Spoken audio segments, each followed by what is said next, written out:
Kita langsung bedah bagaimana hasil survei Bank Indonesia atas penjualan eceran ini. Mumpung mau puasa, beberapa bulan lagi dan juga lebaran, biasanya orang akan belanja dan Anda yang jualan juga tentunya akan menambah stok. Ini tentu bisa Anda pakai untuk ancang-ancang. Sebenarnya seberapa banyak Anda ingin usaha di bazar-bazar, lalu juga seberapa banyak barang yang ingin Anda jual. Kita lihat yang pertama. Dari hasil survei terakhir untuk indeks penjualan real, ada kenaikan. Dari Januari ke Februari, kenaikannya cukup tinggi, 7,2% menjadi 9,1%. Nah, indeks penjualan real ini sudah terbukti sebenarnya beberapa kali bahwa konsumsi masyarakat ini naik juga kalau indeks penjualan real juga naik. BI tidak hanya mensurvei hingga Februari, tapi mereka juga melihat di bulan Juni 3 hingga 6 bulan ke depan masih akan ada kenaikan untuk indeks penjualan dan juga untuk harga-harga barang, terutama didukung memang dari beberapa bulan lagi kita akan memasuki lebaran dan juga musim puasa, di mana biasanya belanja orang, konsumsi orang akan lebih tinggi.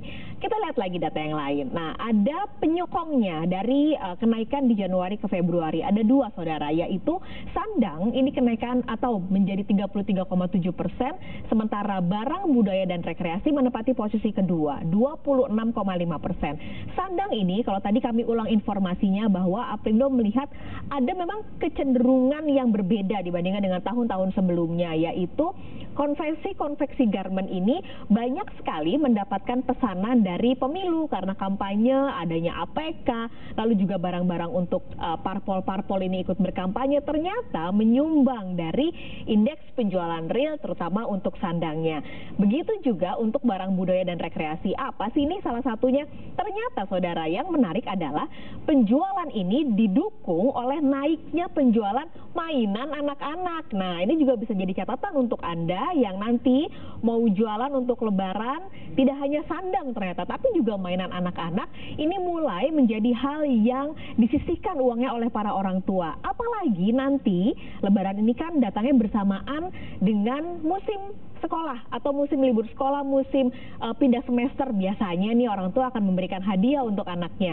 Jadi catatan juga bisa untuk Anda menjadi tambahan jualan untuk menambah cuan-cuan Anda di musim lebaran nanti. Nah, kota-kota mana sebenarnya yang menjadi pendukung atau penyokong dari naiknya konsumsi masyarakat ini? Kita lihat datanya, saudara. Ada 3 kota besar di Indonesia yang indeks pertumbuhan real ini naik cukup tajam. Pertama adalah Surabaya. Crazy Rich Surabaya ini menempati posisi nomor 1, 48,1% secara tahunan.